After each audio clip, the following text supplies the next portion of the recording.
I am Virginia Marie P. Bautista from BSN 2B Group 1, and today I'm going to perform catheterizing the male and female urinary bladder using Indwelling catheter. So the goal for this procedure is to safely introduce catheter into the urinary bladder to promote urine drainage. And we need sterile catheterization tray which contains sterile gloves, sterile fenestrated drape, lubricant, cotton balls, antiseptic solution, prefilled syringe, indwelling catheter, perineal light, basin, and forceps.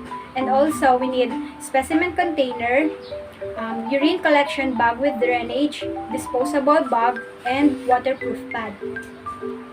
So, for the procedure, we need to assemble the equipments, explain the procedure and purpose to the client, and discuss any allergies, especially with latex or iodine. Then, we need to provide good light. So, as you can see, we have a good light, therefore, we don't need artificial light or perineal light. Then, we need to provide privacy by closing the doors and curtains. And then we're going to position the patient. So for the female patient, assist the patient in dorsal recumbent position with knees slightly flexed and feet 2 feet apart.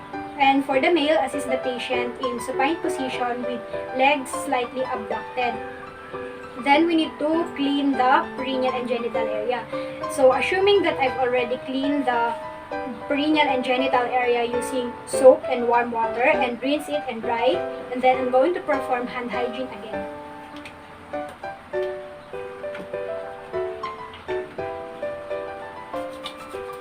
Then after that, we're going to open the sterile catheterization kit using sterile technique. So we're going to use forceps.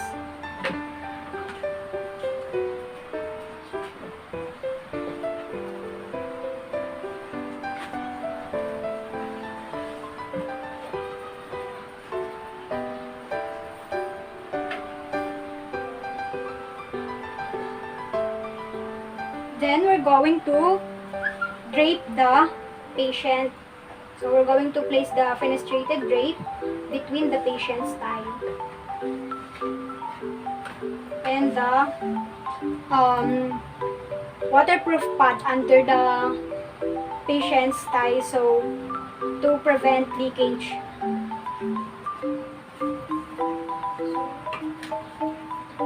Before we touch the sterile fenestrated drape, we need to perform or put on gloves.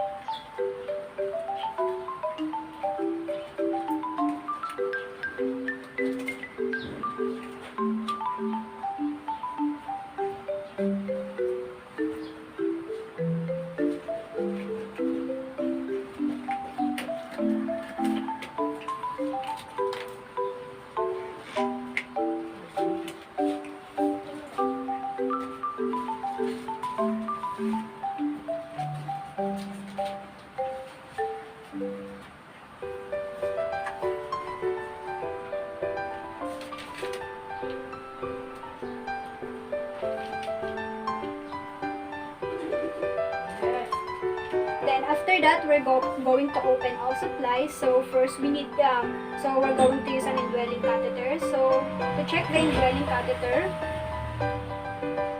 we need to inflate the balloon. So we need prefilled syringe with sterile water. Remove the cap and attach the prefilled syringe to the injection port and inject appropriate amount of fluid.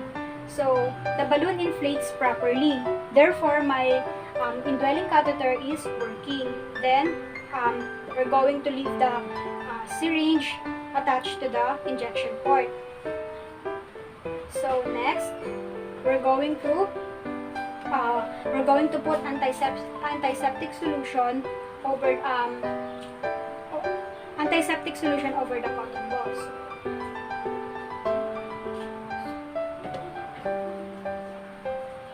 So assuming that this is my antiseptic solution, then we're going to open specimen container if specimen is to be drained. So we don't need that in this procedure. So next we're going to lubricate the catheter tip for 1 to 2 inches.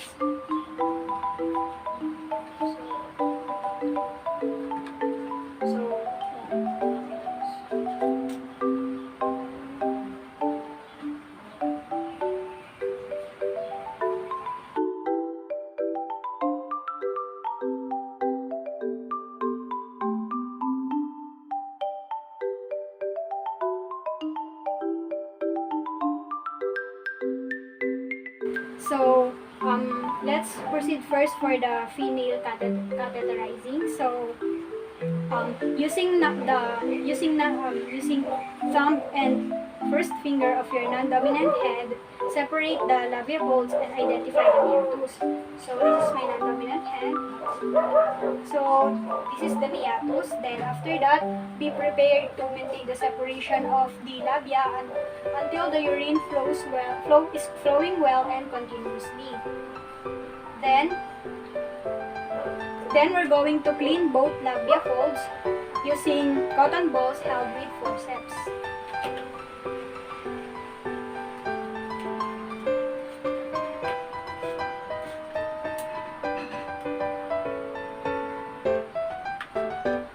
So discard cotton balls with every downward stroke.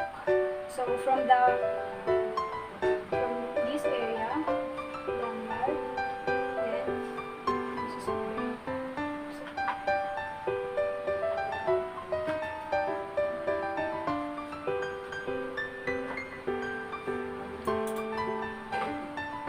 Then after that, we're going to insert the catheter tip on the meatus about 2 to 3 inches or until the urine flows.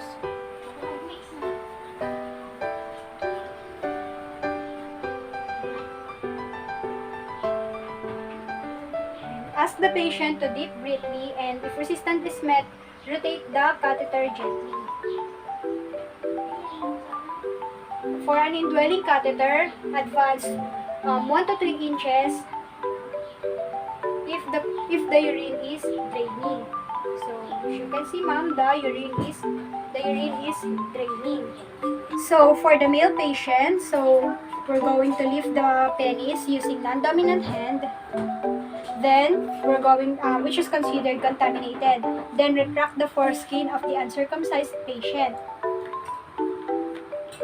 Then we need to clean the area using circular motion from the meatus towards the base of the penis. So discard every stroke.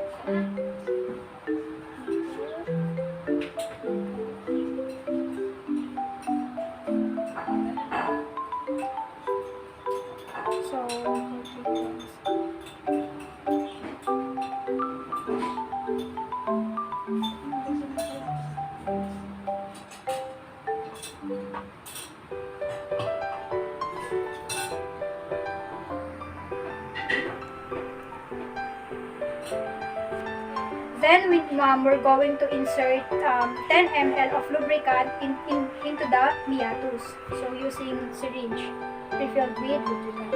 10 ml. So hold the penis perpendicular to the patient's body.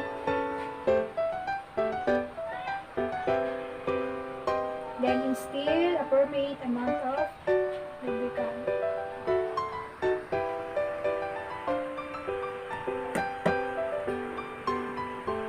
So next, insert the tip of the catheter into the meatus and do not use force in introducing the catheter, and ask the patient to dip briefly. And if resistance is met, gently rotate the catheter.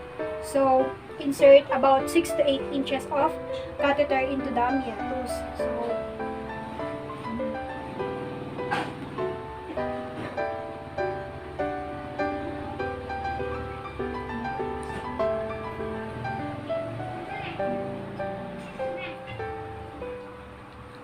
So advance 1 to 2 inches once the urine flows for an indwelling catheter. So for both male and female, if using indwelling catheter, inflate the balloon according to manufacturer's recommendation. So it is indicated here that we need 5 to 10 ml of sterile water to inflate the balloon. Since the catheter is already inserted, we're going to tap the catheter gently to feel the resistance. Then, after that, we're going to secure the tube using a Velcro tape.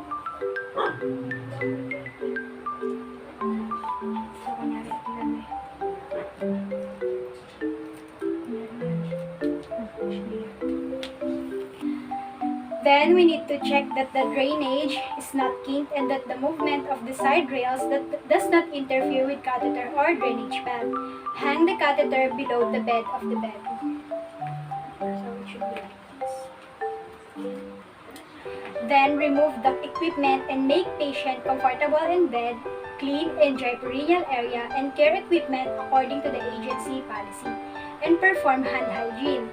Then record the time of catheterization, amount of urine removed, description of urine, patient's reaction to procedure, and your name.